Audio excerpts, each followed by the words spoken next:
Praise the lord, హల్లెలూయా. త్వరలో రానయ్యన్న యేసుక్రీస్తు వారి యొక్క పరిశుద్ధమైన నామములో మీ అందరికీ శుభములు తెలియజేస్తున్నాను. I greet you all in the matchless name of Jesus Christ of Nazareth. आप सबको यीशु मसीह के नाम पे शुभकामनाएं. మరి ఈ యొక్క 31వ డిసెంబర్ 31st డిసెంబర్ 2024 ఈ యొక్క రాత్రి సమయంలో మరి దేవుని సన్నిధిలో మనము నూతన సంవత్సరంలో ప్రవేశించాలనేటువంటి మహాకృప దేవుడు మనకిచ్చాడు. కాబట్టి మనందరం కూడా దేవుని సన్నిధిలో ఉన్నాం. మరి గడిచిన ఆదివారం లాస్ట్ సండే 29th డిసెంబర్ దేవుడు మనతో వాక్యం ద్వారా మాట్లాడుతూ వస్తూ ఉన్నాడు. ఏమనంటే మనము వదిలేయాల్సినవి, మనం అనుకునేటువంటి కొన్ని లోక సంబంధమైనటువంటి విషయాలు మాత్రమే కాదు, కానీ ఆత్మీయంగా మనం చూసుకుంటే గనక ఎటువంటి వ్యక్తులకు అనగా బిలీవర్స్ అని చెప్పుకుంటూ దేవునికి వ్యతిరేకముగా జీవిస్తున్నటువంటి వారి యొక్క సహవాసం నుంచి మనల్ని దూరంగా ఉండమని దేవుడు చెప్తూ ఉన్నాడు. ఈ రోజున మనము ఈ నిర్ణయాన్ని తీసుకొని నూతన సంవత్సరంలోకి ప్రవేశిద్దాం. ఎందుకనంటే మన జీవితం మారాలి అని అంటే అది మన మీదే ఆధారపడి ఉంది. మనం తీసుకునేటువంటి నిర్ణయాలు మన జీవితాన్ని మారుస్తాయి. అవి మంచివైనా చెడ్డవైనా వాక్యానుసారమైన నిర్ణయాలు తీసుకోవటం ఎంతో మనకు మంచిది. సో ఒకసారి తెస్సలోనిలకు రాసిన 2వ పత్రిక 2 Thessalonians 3rd chapter 6th verse చదువుదాం. తెస్సలోనికి రాసిన 2వ పత్రిక 3వ అధ్యాయం 6వ వచనం. Now we command you, brethren, in the name of the Lord Jesus Christ. ఇక్కడ స్పష్టముగా పౌలు గారు రాస్తున్నారు. ఏమనంటే, నేను ప్రభువైన యేసుక్రీస్తు నామములో మిమ్మలను ఆజ్ఞాపిస్తున్నాను అని. That ye withdraw yourselves from every brother that walketh disorderly, and not after the tradition which he received of us. చదవమా. సహోదరులారా, మా వలన పొందిన బోధన ప్రకారము కాక అక్రమముగా నడుచుకొను ప్రతి సహోదరుని యొద్ద నుండి తొలగిపోవలెనని మన ప్రభువైన యేసుక్రీస్తు పేరట మీకు ఆజ్ఞాపించుచున్నాము. ఇది చూసారా, ఇప్పుడు చాలా మాటల్ని మనం మాటలుగా చెప్తాం, కొన్ని సీరియస్ ఇష్యూస్ ని మాత్రమే మనం ఆర్డర్ లాగా చెప్తాం కదండి. చాలా ఇంపార్టెంట్ అనుకున్నప్పుడే ఒక ఆజ్ఞలాగా గట్టిగా చెప్తాం. సో ఇక్కడ సహోదరుడు అంటే ఎవరంటే ప్రభువు నమ్మినటువంటి ఇంకొక విశ్వాసి. డిజార్డర్లీ అని అంటే ఇంకా చెప్పాలంటే మా బోధన, మా జీవిత విధానం ఏదైతే యేసుక్రీస్తు ద్వారా మేము నేర్చుకొని మీకు బోధించామో దాన్ని కాకుండా వేరే విధంగా వాళ్ళు జీవిస్తున్నారని అర్థం. అక్కడ కొంతమంది అయితే దేవుడు చెప్పింది ఏమీ చేయకుండా ఐడిల్గా ఉండిపోతున్నారు. కొంతమంది ఏమో దేవుడు చూపించిన మార్గములో దేవుడు చెప్పిన విధంగా జీవించకుండా వాళ్ళ ఇష్టానుసారంగా జీవిస్తూ అదే యేసుక్రీస్తు వారి యొక్క జీవిత విధానం అని అనుకుంటున్నారు. అటువంటి వారి నుంచి మిమ్మల్ని మీరు వేరు చేసుకోండి అని స్పష్టంగా ఇక్కడ పౌలు గారు రాస్తున్నారు. అదేవిధంగా తిమోతికి రాసిన 1వ పత్రిక 6వ అధ్యాయము 5వ వచనం మనం చదివినట్లయితే, perverse disputing of men of corrupt minds and destitute of the truth, supposing that gain is godliness. From such withdraw yourself. చదవమా. చెడిపోయిన మనస్సు కలిగి సత్యహీనులై, జాగ్రత్తగా వినండి, చెడిపోయిన మనస్సు కలవారెవరు? సత్యహీనులు ఎవరు అంటే దైవభక్తి లాభ సాధనం అనుకొను మనుష్యుల వ్యర్థ వివాదములను కలుగుచున్నవి. ఓకే, ఇంగ్లీష్ లో మనం చక్కగా ట్రాన్స్లేట్ చేసుకుందాం. ఇంగ్లీష్ లో చక్కగా ఏమనుందంటే 1 Timothy 6:5 లో perverse disputings of men, corrupt minds and destitute of the truth. ఇక్కడ ఏంటంటే వీళ్ళ వాదన ఏముంటుందంటే సత్యహీనులుగా ఉంటారు, బుద్ధి చెడిన వారిగా ఉంటారు. ఉండి వాళ్ళు ఏం వాదిస్తారంటే గెయిన్ ఈజ్ గాడ్లీనెస్ అని వాళ్ళు చెప్తారంట. వాళ్ళ వాదన కూడా అదే అంట.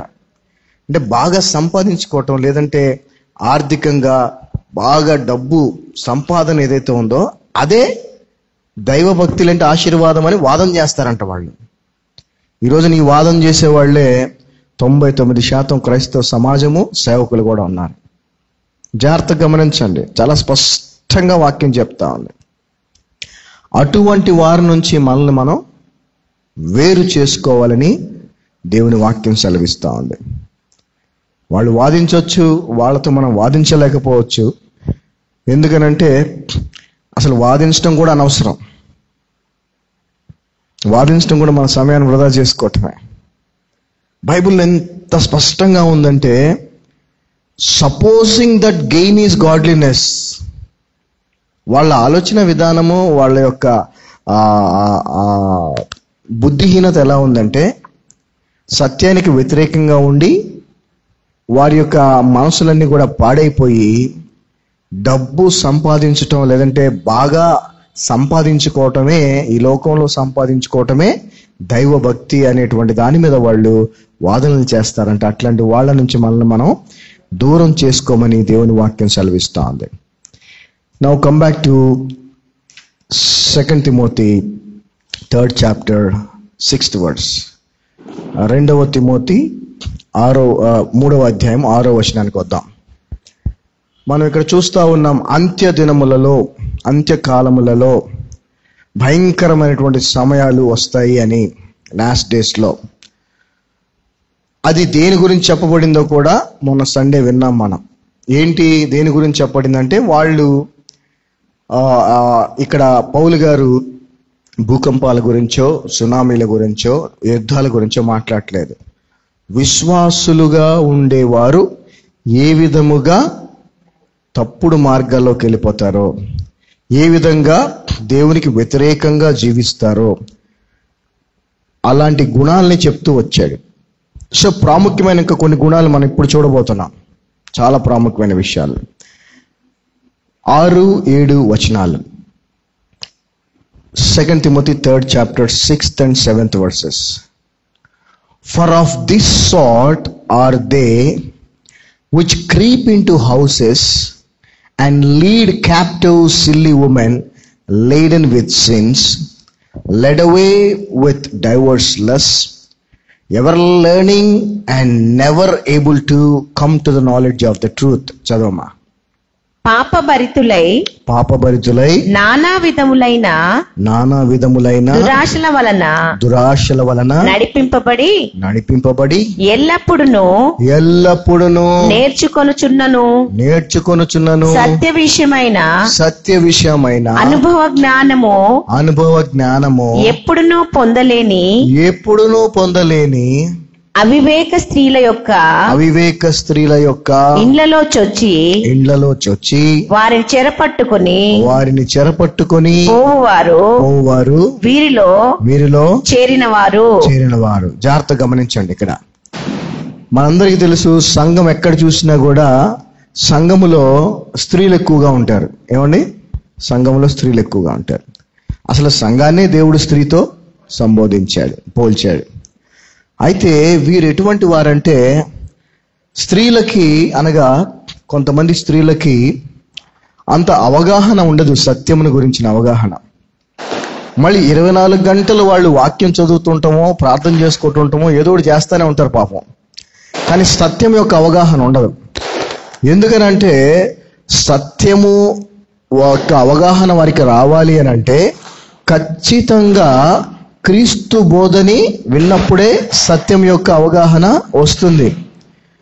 క్రీస్తు బోధని మనము విననంత కాలము, క్రీస్తు బోధన గురించి మనము తెలుసుకోనంత కాలము సత్యము యొక్క అవగాహన మనకి రాదు. వీళ్ళందరూ కూడా ఎక్కువ శాతము మరి పాత నిబంధనను బోధించే వారినో, లేదంటే ఇంతకుముందు చెప్పుకున్నాం కదా గెయిన్ ఈజ్ గాడ్లీనెస్ అనుకునే వారినో ఆ సేవకులుగా నమ్మి వారి బోధనలు వింటూ ఉంటారు. కాబట్టి వీళ్ళు ఎంత నేర్చుకున్నా ఏమవుద్దంట, సత్యాన్ని గ్రహించే జ్ఞానం వీళ్ళకి ఉండట్లేదంట.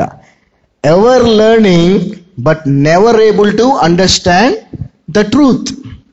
నేను చాలా మందిని కూడా చూస్తూ ఉంటాను, స్త్రీలని ఎక్కువగా. వాళ్ళు పాపం ఎప్పుడు చూసినా మరి తిండికి దానికి కూడా టైం పెద్దగా వెచ్చించరు, కానీ బైబిల్ స్టడీకి బాగా ఎక్కువ టైము వెచ్చిస్తూ ఉంటారు. ఏం చేస్తూ ఉంటారంటే ప్రకటన గ్రంథం గురించి ధ్యానించడమో, యెషయా గ్రంథం గురించి ధ్యానించడమో, ఆన్లైన్లో ఇప్పుడు బాగా ఎక్కువైపోయినాయి కదా జూమ్ మీటింగ్స్ అని, వాటిలో కూర్చొని ఎప్పుడు బైబిల్ స్టడీస్ చేస్తూ ఉంటారు. ఎప్పుడు చూసినా బైబిల్ స్టడీ. మనం అనుకోవాలమ్మో ఎంత భక్తి పరులో వీళ్ళని. అయితే వాళ్ళలో ఉన్నటువంటి అజ్ఞానం, అవివేకం ఏంటంటే సత్యాన్ని వాళ్ళు ఎన్నటికీ గ్రహించలేని స్థితిలో ఉంటారంట. ఇలాంటి వాళ్ళే ఈ యొక్క తప్పుడు బోధకులకి, లేదంటే దయ్యముల బోధలు చేసే వారికి టార్గెట్. వాళ్ళు ఏం చేస్తారంట, ఇలాంటి వాళ్ళు ఇళ్లల్లో చొరబడతారు అని అక్కడ రాశాడు. ఇళ్లల్లో చొరబడటం అని అంటే మరి ఇప్పుడులాగా ఇలాంటి ఫిజికల్గా ఇంట్లోకి వెళ్ళటం కాదు. యూట్యూబ్లోనోంచో ఆన్లైన్ సోషల్ మీడియాలోంచో బోధలు చేస్తూ ఉంటారు. ఎవరింట్లో ఉన్నా చూడండి బోధలే వినిపిస్తూ ఉంటాయి. ఆడోళ్ళు వాక్యం వింటానే ఉంటారు, లేకపోతే ఆన్లైన్లో దీంట్లో. కొంతమంది ఏమో ట్రెడిషనల్గా పాత నిబంధనకు సంబంధించిన బోధలు వింటే, కొంతమంది ఏమో కృపకు మించినటువంటి బోధ అయినటువంటి బోధలు వింటూ ఉంటారు. జోయల్ ఆస్టిన్ అని ఒకడు ఉన్నాడు. వాడంత దొంగ బోధకుడు ఇంకోడు లేడు. వాడెప్పుడు డబ్బు గురించే ఇది చేస్తూ ఉంటాడు. అలాంటి బోధలు వింటూ ఉంటారు యూత్. అంటే ఎవరికి తగ్గట్టుగా వాళ్ళు వింటూ ఉంటారు. Ever learning but never able to understand. ఎంత చక్కగా అన్నాడండి పౌల్ గారు. ఎప్పుడు నేర్చుకుంటూనే ఉంటారంట, కానీ ఎప్పుడు సత్యాన్ని అర్థం చేసుకోరంట.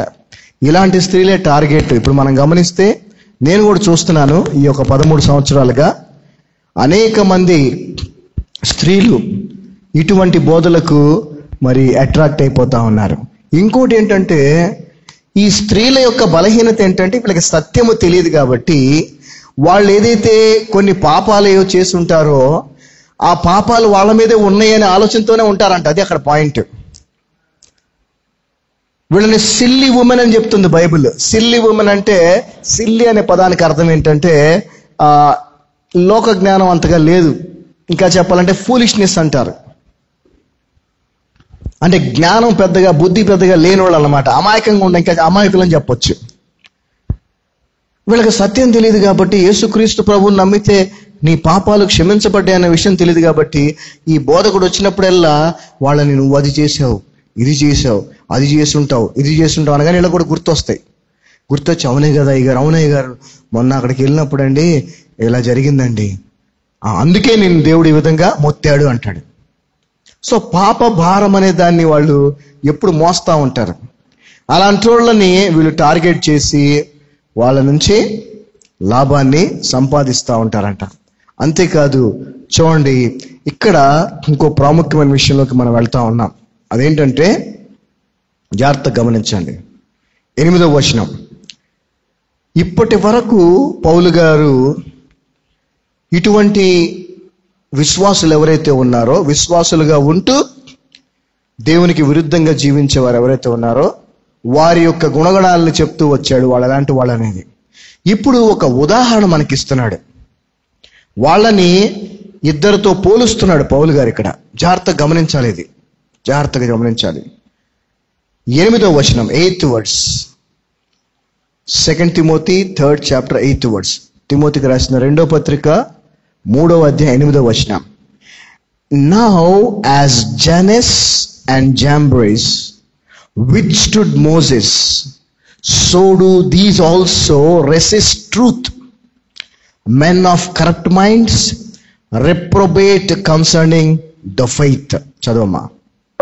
ఎన్నే ఎంరే అనువారు, అమ్మా ఎన్నే ఎంరే అనువారు, తెలుగులో ఎన్నే ఎంరే అనువారు మోషేను ఎదిరించినట్లు వీరును చెడ్డ మనస్సు కలిగి విశ్వాస విషయములో భ్రష్టులై సత్యమును ఎదిరింతురు. ఇక్కడ రెండు పేర్లు పౌలు గారు చెప్తా ఉన్నారు, జన్నేస్ అండ్ జంబ్రేస్ అని. ఈ పేర్లు మనకి బైబిల్ గ్రంథములో కనపడవు. ఈ పేర్లు మనకి బైబిల్ గ్రంథంలో కనపడవు. ఎందుకు కనపడవు అంటే వారి పేర్లు ఇందులో రాయబడి లేవు. అయితే టాల్ముడ్ అనేటువంటి ఒక యూదుల మత గ్రంథం ఉంది. దాని పేరేంటి? Talmud, TALMUD.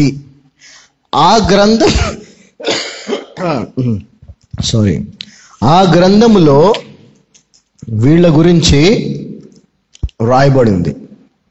పౌలు గారు యూద మత ఆచారాలు, యూద గ్రంథాలలో ఎంతో ప్రావీణ్యుడు కాబట్టి, ఆయనకు అవి కూడా తెలుసు కాబట్టి ఆయన వాళ్ళిద్దరి పేరుని మెన్షన్ చేస్తున్నాడు.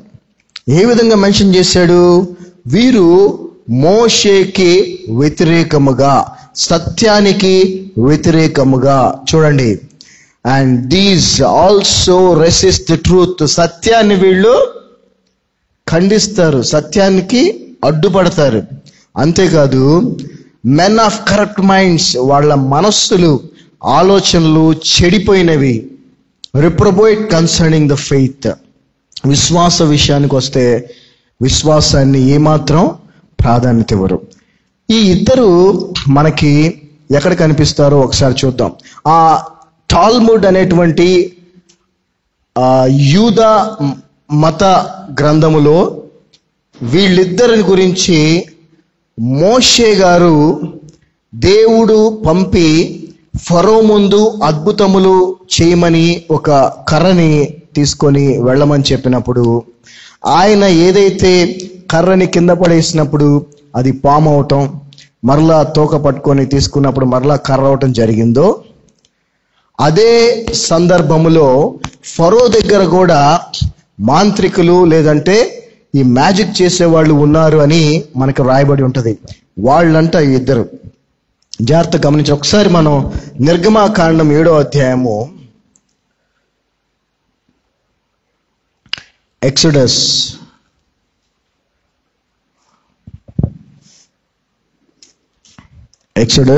7th chapter, నిర్గమాకాండం 7వ అధ్యాయము 11వ వచనం చదువుదాం. Then Pharaoh also called the wise men and the sorcerers. Now the magicians of Egypt, they also did in like manner which their enchantments. For they cast down every man his rod, and they become serpents. But Aaron's rod swallowed up their rods. చదవమ్మా. అప్పుడు ఫరో తన విద్వాంసులను మంత్రజ్ఞులను పిలిపించెను. ఐగుప్తు శకునగాండ్రను కూడా తమ మంత్రముల చేత అలాగే చేసిరి. So యూద మత ప్రచార గ్రంథమైన గ్రంథమైనటువంటి యూదుల మత గ్రంథమైనటువంటి టాల్ముడ్ అనే గ్రంథములో ఈ సందర్భాల్లో వాళ్ళ పేర్లు జానేస్, జంబ్రేస్ అని రాయబడి ఉందని పౌలుకి అవగాహన ఉంది కాబట్టి ఆయన వాళ్ళ పేర్లను ఇక్కడ ప్రస్తావిస్తా ఉన్నాడు. వీళ్ళు ఎవరయ్యా అంటే డైరెక్ట్ గా దేవుని క్రియల్ని ఎదుర్కొన్నవారు, వ్యతిరేకించిన వాళ్ళు, విభేదించిన వాళ్ళు. ఇంకా చెప్పాలంటే మరి దేవునికి ఆపోజిట్ గా నిలబడ్డవాళ్ళు. మోషేని పంపింది దేవుడు, సో దేవుని ప్రవక్తగా దేవుడు చెప్పిన పని మోషే చేస్తే, వీళ్ళు ఫరో చెప్పిన విధంగా అదేవిధంగా మోషేని పంపిన దేవునికి వ్యతిరేకంగా వీళ్ళు కూడా కార్యాలు చేశారు. అందుకే నేను ఎప్పుడు చెప్తూ ఉంటాను, ఏదో ఒక మిరకల్ జరిగింది కదా, ఒక అద్భుతం జరిగింది కదా అని ఆ సేవకుడు దేవుడు ఏర్పాటు చేసుకునే సేవకుడు అని అనుకోవటానికి వీలు లేదు. దయ్యముల చేత కూడా అద్భుతాలు జరుగుతాయి. కొంత మేరకు అవి కూడా చేస్తాయి, వాటికి కూడా శక్తి ఉంది. మనోళ్ళకున్న బలహీనత ఏంటంటే, ఎక్కడన్నా ఏదన్నా కార్యం జరిగిందంటే ఇక పొలోని వెళ్ళిపోవటమే. దేవుని చేత పంపబడిన ప్రవక్త అతను, లేదా ఫరో చేత దేవుని చేత పంపబడిన ప్రవక్తకి వ్యతిరేకంగా ఉన్నటువంటి వ్యక్తి అనే అవగాహన వీళ్ళకి లేకపోవటం. అవగాహన ఎప్పుడు వస్తుంది? వాక్యాన్ని బట్టి వస్తుంది. ఒక కార్యం జరగటం గొప్ప విషయం కాదు, క్రీస్తు బోధ చాలా ఇంపార్టెంట్. క్రీస్తు బోధను అనుసరించి జీవిస్తున్నటువంటి జీవిత విధానం,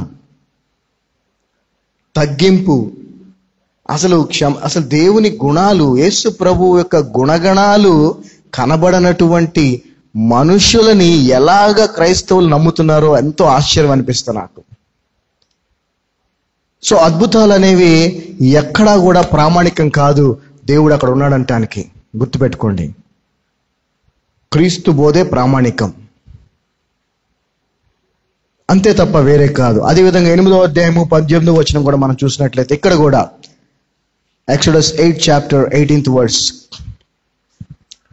and the magicians did so which their enchantments to bring forth the lies, but they could not. So there were lies upon man and upon beast. చదవమా. శకునగాండ్రు కూడా పేలను పుట్టించవలెనని తమ మంత్రముల చేత అట్లు చేసిరి గాని అది వారి వలన కాకపోయెను. సో ఈ మంత్రగాళ్లతో పౌలు గారు ఇక్కడ బిలీవర్స్ ఎవరైతే దేవుని వాక్యానికి విరుద్ధంగా జీవిస్తున్నారో వాళ్ళని పోలుస్తున్నాడు. అంటే యేసు ప్రభువుని నమ్మి రక్షణ అనుభవం పొందుకొని, నువ్వు పైన చెప్పబడిన లేదంటే గడిచిన ఆదివారం మనం చెప్పుకున్నటువంటి గుణాలు ఏవైతే ఉన్నాయో, ఈవెన్ డిసోబీడియంట్ చిల్డ్రన్, అవిధేయులైన పిల్లలు కూడా వాళ్ళు దేవునికి విరుద్ధంగా పనిచేస్తున్న వారే. సో అటువంటి వారిని మనము బుద్ధి చెప్పి గద్దించాలి, సత్యాన్ని చెప్పాలి. ఒకవేళ వాళ్ళు దాన్ని అంగీకరించకపోతే వారి నుంచి మనల్ని మనం దూరం చేసుకోవాల్సిందే. మనం వాళ్ళతో కలిసి ఉండే అవకాశం లేదు, ఉండకూడదు. అది అని చెప్తుంది. వీళ్ళు ఈ జెనెస్ అండ్ జెబ్రెస్ అనే వాళ్ళు ఎటువంటి వారంటే, ఒకసారి అదే నిర్గమాకాండము 12వ అధ్యాయము 38వ వచనం మనం చూసినట్లయితే, ఇక్కడ వాళ్ళ పేర్లు లేవు, కానీ ఈ రిఫరెన్సెస్ ఏవైతే మనం చదువుతున్నామో ఇవే రిఫరెన్సెస్ టాల్ముడ్ అనేటువంటి జూయిష్ రిలీజియస్ బుక్ లో కూడా ఉన్నాయి. అందులో వాళ్ళ పేర్లు రాయబడి ఉన్నాయి. అది పౌలు గారు తెలుసు కాబట్టి ఆయన మనకు చెప్తున్నారు. మనం దీన్ని రిఫరెన్స్ చూస్తున్నాం. చూడండి ఒకసారి, నిర్గమాకాండం 12వ అధ్యాయం 38వ వచనం. And a mixed multitude went up also with them and flocks and herds even very much cattle. చదవమా. అనేకులైన అన్యజనుల సమూహమును గొర్రెలు ఎద్దులు మొదలైన పశువుల గొప్ప మందయును వారితో కూడా బయలుదేరెను. ఎవరు వారు అంటే, ఇజ్రాయేలీయులు ఎప్పుడైతే ఐగుప్తు నుంచి విడిపించబడి కానాను దేశానికి మోషేతో ప్రయాణమై బయలుదేరారో, ఇజ్రాయేలీయులు మాత్రమే కాదు, అన్యులు కూడా వాళ్ళలో కలిసిపోయి వాళ్ళు కూడా వచ్చారంట.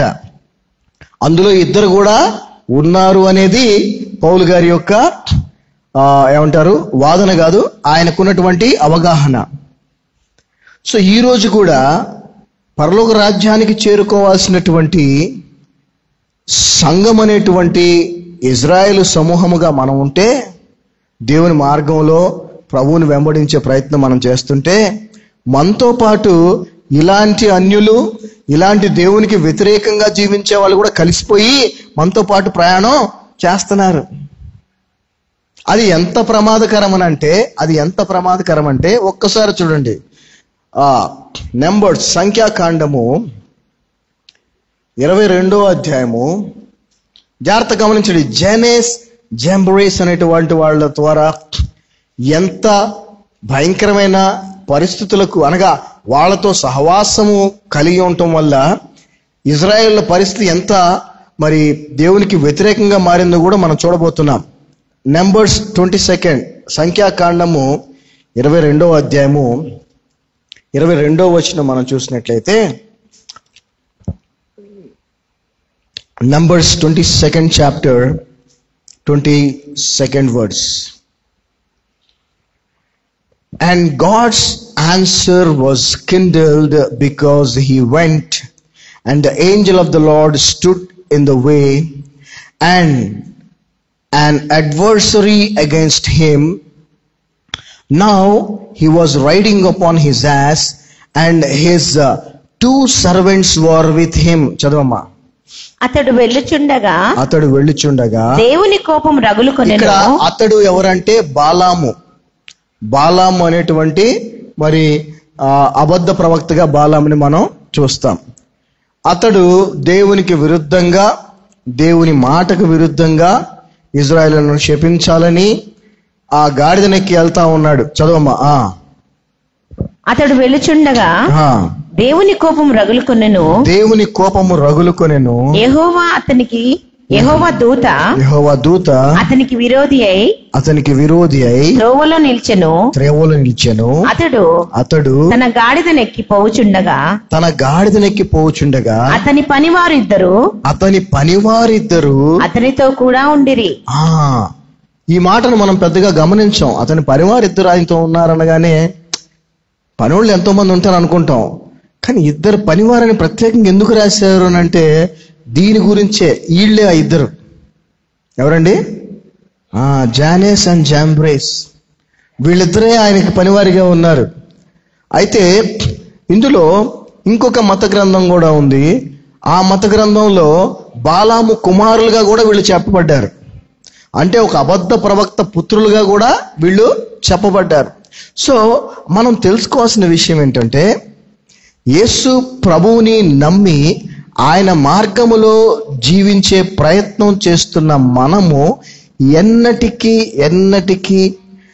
యేసు ప్రభువుని నమ్మి కూడా ఆయనకి వ్యతిరేకంగా జీవించకూడని జీవిత విధానంతో జీవిస్తున్న వారితో కలిసి ఉండకూడదు. వారు ఖచ్చితంగా అబద్ధ బోధకులు, ప్రవక్తలు, అన్యులు, సాతానుకు అప్పగించబడిన వారే. వారితో మనకెందుకు సహవాసం? అయితే పౌలు గారు ఆయన మరి ఉద్దేశం ఏంటంటే, ఈ ఇద్దరితో యేసు ప్రభు నమ్మి ఆయన అనుసరించకుండా జీవిస్తున్న వారిని పోల్చాడనంటే ఎంత ప్రమాదకరమైందో చూడండి. ఇంకొక విషయం చెప్పాలంటే, ఆ గ్రంథాల్లో రాయబడిన దాని ప్రకారం, టాల్ముడ్ అనే గ్రంథంలో రాయబడిన దాని ప్రకారం, మోషే కొండ మీదకి వెళ్ళి ఆయన ఆలస్యమైనప్పుడు కిందకి రావటం, వీళ్ళు ఏం చేశారు? కింద ఇజ్రాయేల్ ఏం చేశారండి? ఏం చేశారు? బంగారపు దూడను చేసుకున్నారా? దానికి ప్రేరేపించింది కూడా వీళ్ళిద్దరేనంట. జాగ్రత్తగా గమనించండి. సో ఈ యూద మత గ్రంథాల్లో చెప్పబడిన విషయాలు ఇవి.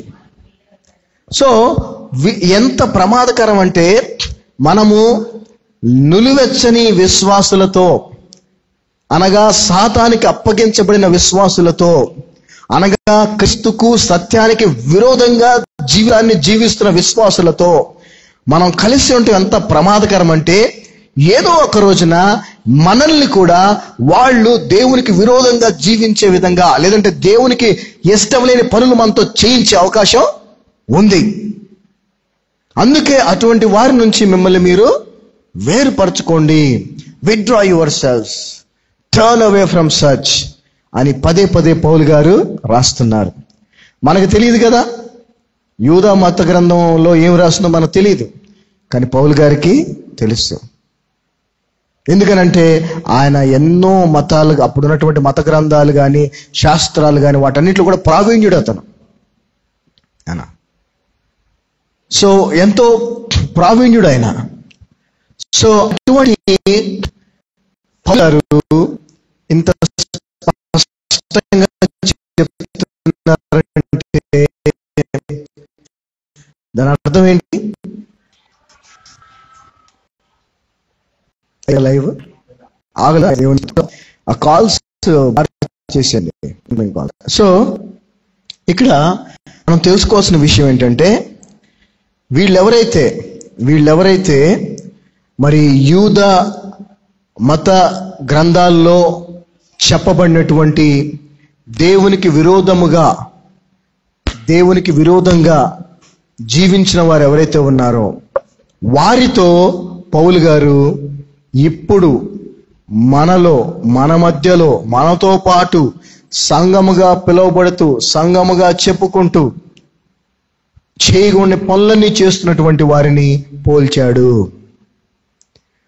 నిన్ను నన్ను దేవుని వాక్యం పోలిస్తే ఆయన శిష్యులతో పోల్చాలి.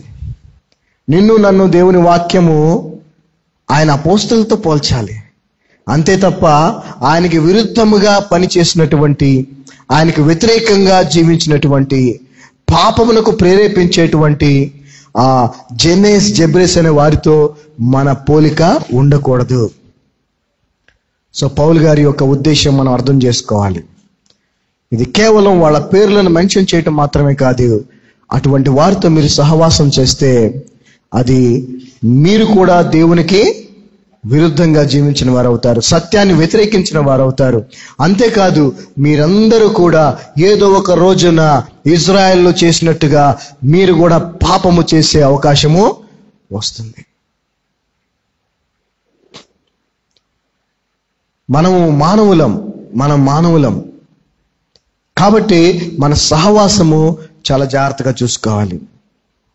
దేవుని వాక్యము మనతో మాట్లాడుతూ ఉంది, స్పష్టంగా మాట్లాడుతూ ఉంది. We have to be very careful. ఈ జెనేస్ అండ్ జెబ్రేస్ అనేటువంటి ఆ పేర్లకు అర్థాలు కూడా మనం చూస్తే, జెబ్రేస్ అనే పేరుకు అర్థం ఏంటంటే వన్ హూ అపోజెస్. ఆ పేరు అర్థమే వ్యతిరేకించేవాడు అని అంట. సో సత్యాన్ని వ్యతిరేకించిన వాళ్ళు. ఈ జెన్నెస్ అనే పదానికి అర్థం కరప్ట్ అని, అంటే లైక్ చెడిపోయిన వ్యక్తి, లేదంటే చెడిపోయిన మనస్తత్వం కలిగిన వాళ్ళు, చెడ్డవారు అని. సో అందుకే మనం జాగ్రత్తగా ఎటువంటి వారితో సహవాసం చేస్తున్నామో మనం గ్రహించాలి. ఈ రోజున దేవుడు మనతో మాట్లాడుతూ మనకి తెలియజేస్తుంది ఏంటంటే, చాలు అందరూ మనవాళ్లే కదా, లేదంటే అందరూ విశ్వాసులే కదా, అందరూ పాస్టర్లే కదా, అందరూ వాక్యమేగా చెప్తున్నారు, అందరూ బైబిలేగా బోధిస్తున్నారని అందరితో కలిసి మనం ఉండకూడదు.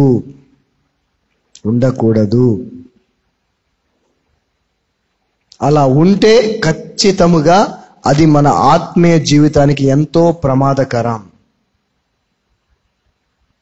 ఎందుకు ఉండకూడదనంటే, ప్రమాదకరం అనేది పక్కన పెడితే వాక్యం చెప్తుంది కాబట్టి ముందు, అవునా? ఉండొద్దు అంటుందా, ఉండమంటుందా? వాళ్ళతోనే బాగా అతుక్కొని ఉండమంటుందా? Withdraw yourselves. విత్డ్రా అనే పదానికి అర్థం ఏంటి తెలుసు మీకు? విత్డ్రా, మన అకౌంట్లో ఒక 1000 రూపాయలు ఉన్నాయనుకోండి, ఆ 1000 రూపాయలు ఎలా ఉన్నాయి? అకౌంట్లో ఒకే అకౌంట్లో కలిసి ఉన్నాయి. అందులోంచి ఒక 100 రూపాయలు విత్డ్రా చేసామనుకోండి, ఏమవుతుంది? అది ఆ 1000లో కలిసి ఉందా? ఆ అకౌంట్లో ఉందా? అకౌంట్లోంచి బయటికి వచ్చేసింది. ఆ 1000 రూపాయల్లోంచి 100 బయటికి వచ్చేసింది, అంటే వేరైపోయింది. అందుకే ఇంగ్లీష్లో విత్డ్రా అనే పదాన్ని కూడా మనం చూస్తున్నాం. అలాంటి సహవాసం లాంటి వాళ్ళతో మనం ఉండొద్దు, వేరైపోవాలి. We have to withdraw ourselves. దానివల్ల నష్టమేం లేదు. ఎందుకంటే ఇది ఆజ్ఞ, ఇది దేవుని ఆజ్ఞ. ఏమన్నారు పౌలు గారు? యేసుక్రీస్తు నామములో మిమ్మల్ని ఆజ్ఞాపిస్తున్నాను అంటున్నాడు ఆయన. సలహా కాదు, ఇది ఆజ్ఞ. We have to be very careful. ఇంకొక వచనాన్ని కూడా చూద్దాం మనం.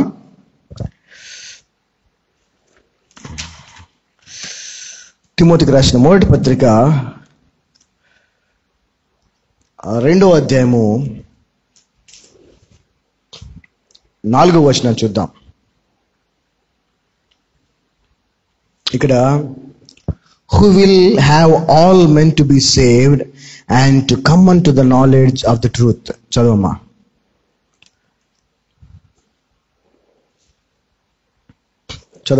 ఆయన మనుషులందరూ కాదమ్మా, దయచేసి ఆయన మనుషులందరూ రక్షణ పొంది సత్యమును గూర్చిన అనుభవ జ్ఞానము గలవారై ఉండవలనని నిశ్చయించుచున్నాడు. దేవుని యొక్క ఉద్దేశం ఏంటంటే, దేవుని యొక్క కోరిక, ఆశ, ఉద్దేశము, ప్రణాళిక, చిత్తం ఏంటంటే మనుషులందరూ, ప్రత్యేకించి విశ్వాసులందరూ సత్యమును గూర్చిన అనుభవ జ్ఞానము కలిగి ఉండాలి అని. కానీ మనం చూసినటువంటి వచనంలో పౌలు గారు ఏమంటున్నారు?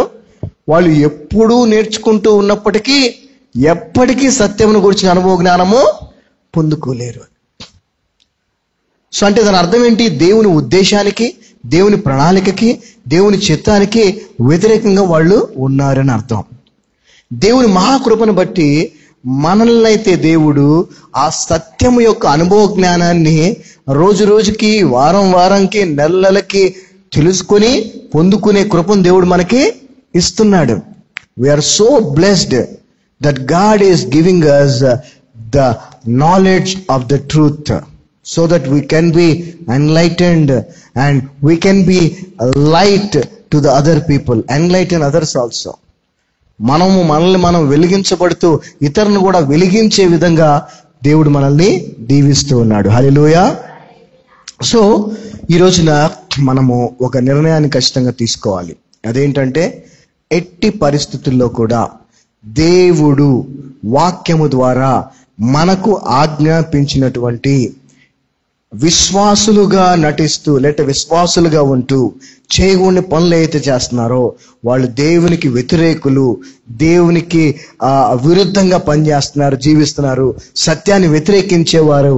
కాబట్టి వారి నుంచి మిమ్మల్ని మీరు దూరం చేసుకోండి, తొలగిపోండి, విముఖులుగా ఉండండి, విత్డ్రా యువర్, మిమ్మల్ని మీరు వేరుపరచుకోండి అని చెప్తున్నాడు. కాబట్టి దీన్ని మనం చేద్దాం. ఆమేన్. చేయాలి.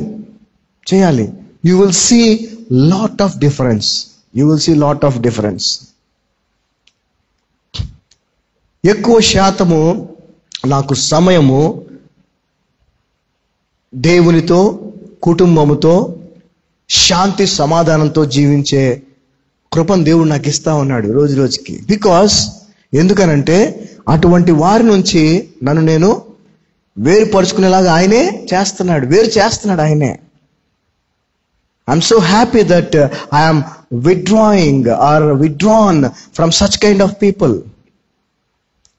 అరే నువ్వు తాగుబోతుగా, తిరుగుబోతుగా, లేదంటే ఇంకో లంచగొండిగా, ఇంకోలాగా నువ్వు ఉండి నేను క్రైస్తవుడిని అని డబ్బాలు కొట్టుకుంటూ నువ్వు ఏదో వేషాలన్నీ వేస్తా ఉంటే నీలాంటి వారితో సహవాసం చేయాల్సిన అవసరం నాకు లేదు. అలా నీకు సత్యం తెలియదా? నీకు బాగా తెలుసు. నువ్వు చేసే తప్పు అని బాగా తెలిసినా కూడా చేస్తున్నావు కదా. అందుకే నేను నీకు విముఖుడిగా ఉంటున్నాను. ఇలా చేయటం వలన వాళ్ళకి కనీసం సిగ్గుపడి అప్పుడన్నా మారుతారేమో. హల్లెలూయా. ఎందుకంటే మనం సైలెంట్గా కూడా వాళ్ళ నుంచి మనల్ని వేరుపరచుకోకూడదు. గుర్తుపెట్టుకోండి. వాళ్ళకి చెప్పాలి. అది కూడా బైబిల్లో ఉంది. సమయం లేదు, బైబిల్లో ఉంది. మళ్ళీ ఉదయం ఆరాధన ఉంది కాబట్టి అది కూడా వాళ్ళకి చెప్పమని చెప్తుంది బైబిల్. ఇదిగో నువ్వు ఇలా చేస్తున్నావు కాబట్టి, ఇలా చేస్తున్నటువంటి విశ్వాసులతో దేవుడు ఉండొద్దు, వాళ్ళ నుంచి నువ్వు వేరు చేసుకో అని చెప్పాడు. కాబట్టి నేను నీకు వేరు అయిపోతున్నాను, విముఖుడిని అవుతున్నాను అని చెప్పి నువ్వు విముఖుడు అయితే వాళ్ళు సిగ్గుపడతారు. హల్లెలూయా. ఏమో ఆ మాటలు వారి యొక్క హృదయాన్ని తాకినట్లయితే వారు పశ్చాత్తాపడే అవకాశం కూడా ఉంది. ఆమేన్. దేవుని స్తోత్రం. సో కొత్త సంవత్సరం అయిపోగానే ఏది కొత్తగా ఏది మారదండి. మనం తీసుకునే నిర్ణయాలు, మన జీవిత విధానాలు, వాటిని బట్టి మన జీవితం మారుతుంది తప్ప ఏమి మారదు. నేను ఎప్పుడు చెప్తూ ఉంటాను, డిసెంబర్ 31 ఎలాంటి రోజో జనవరి 1 కూడా అలాంటి రోజే. నెలలో ఉన్న అన్ని రోజులు ఎలాగో ఈ రోజు కూడా అలాంటిదే. కానీ నీ జీవితంలో నువ్వు మార్పుని తెచ్చుకోవాలనుకుంటే కనుక అది నువ్వు తీసుకునే నిర్ణయాలను బట్టి ఉంటుంది. ఆ నిర్ణయాలు నీ సొంత అయితే నీ జీవితంలో మార్పు రాదు. ఆ నిర్ణయాలు వాక్యానుసారమైనవి అయితే ఖచ్చితంగా నీ జీవితంలో మార్పు వస్తుంది. ఈ రోజున మనందరం కూడా అటువంటి వారి నుంచి, జెన్నేస్ జెబ్రేస్ అనేటువంటి వారిని పోలి ఉన్నటువంటి వారి నుంచి మనల్ని వేరు చేసుకుందాం. వాళ్ళు ఎవరన్నా అవనివ్వండి,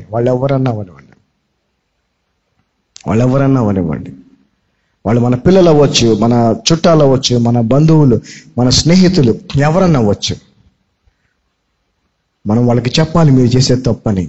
వాళ్ళు వినకపోతే తప్పును ఒప్పుకొని దేవుని ఎదుట మారు మనసు పొంది పశ్చాత్తాపడి మరలా తప్పు చేయటం మానేస్తే తప్ప మనం వాళ్ళతో సహవాసము చేయకూడదు. ఈ నిర్ణయం తీసుకొని చూడండి, ఖచ్చితంగా మీ జీవితంలో శాంతి రెట్టింపు అవుద్ది. హల్లెలూయా. సమాధానం రెట్టింపు అవుతాయి. మీ జీవితం నూతనంగా మారుద్ది. దేవునితో సమయం గడపడానికి ఎంతో మీకు అవకాశం వస్తుంది. కుటుంబంతో సమయం గడపడానికి ఎంతో అవకాశం వస్తుంది. చాలా మంది కూడా ఫ్రెండ్స్తో కలుస్తూ ఉంటారు, విశ్వాసులు కూడా కదండి. వాళ్ళు తాగుతుంటారు, ఈయన తాగడు. అవునా కదా?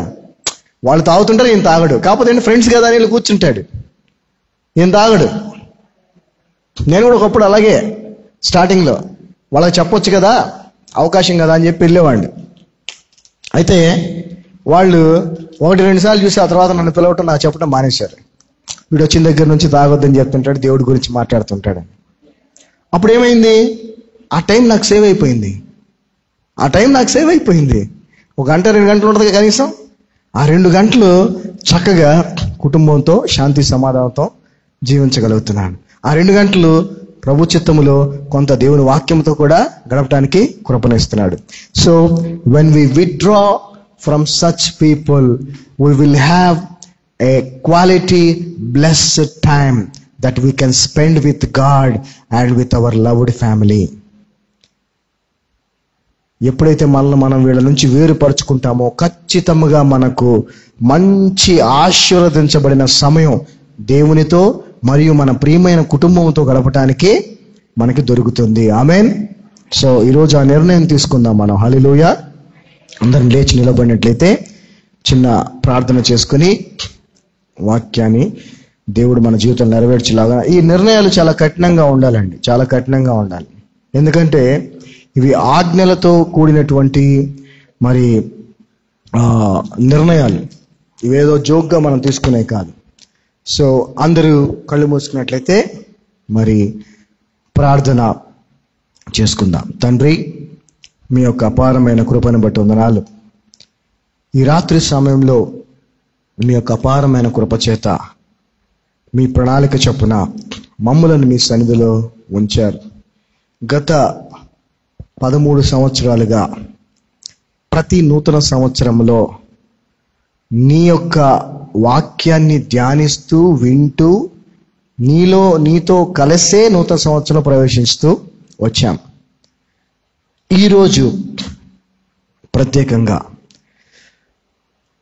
నా యొక్క స్నేహితురాలి యొక్క భర్త గారైనటువంటి సాంబశివరావు గారు గడిచిన రాత్రి 12:30 ప్రాంతంలో మరణించడం ద్వారా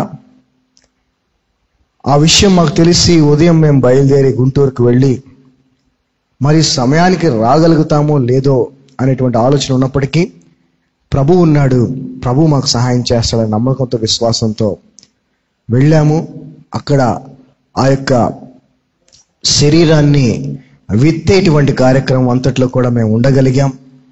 మరలా క్షేమంగా గుంటూరు నుంచి బయలుదేరి ఇక్కడికి వచ్చి ఆరాధనలో కూడా ఏమాత్రం ఇబ్బంది లేకుండా పాల్గొనగలిగాం. నీకు వందనాలు ప్రభువా. మా ఆశను తృప్తిపరిచే దేవుడు అనే వాక్యం సెలవిస్తా ఉంది. ప్రత్యేకించి ఆ ఆశ ఆత్మీయ సంబంధమైనట్లయితే, ఆ ఆశ దేవుని చిత్తానుసారమైనదట్లే, ఆ ఆశ వాక్యానుసారమైనదైనట్లయితే ఖచ్చితంగా నువ్వు నెరవేరుస్తావు అనటానికి ఇది ఒక సాక్ష్యం. కూడి వచ్చిన సంఘాన్ని దీవించి ఆశీర్వదించండి. ఇప్పుడు విన్న వాక్యాన్ని మా అందరి జీవితాల్లో నెరవేర్చండి. వద్దు ప్రభువా, నువ్వు చెప్పావనంటే ఇంకా ససేమిరా మాకు వద్దు. అటువంటి వారితో సహవాసం మాకు వద్దే వద్దు.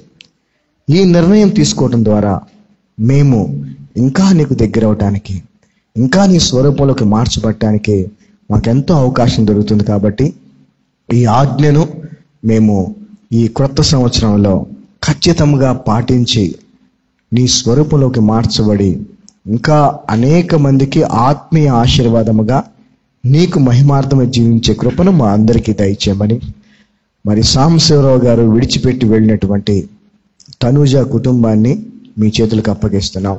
వారందరికీ కూడా కావాల్సిన ఆదరణ, ఓదార్పు, శుభ నిరీక్షణ, జరగవలసినటువంటి కార్యక్రమాలు అన్నిట్లో కూడా మీ కృపను వారికి తోడుగా ఉంచమని నజరేయుడైన యేసు నామమున ప్రార్థిస్తున్నాం తండ్రి. ఆమేన్, ఆమేన్. God blessed us. We are all blessed. Happy new year, happy new year. దేవుడు ఇంకొక నూతన సంవత్సరాన్ని మనకి ఇచ్చాడు. దేవుని స్తోత్రం.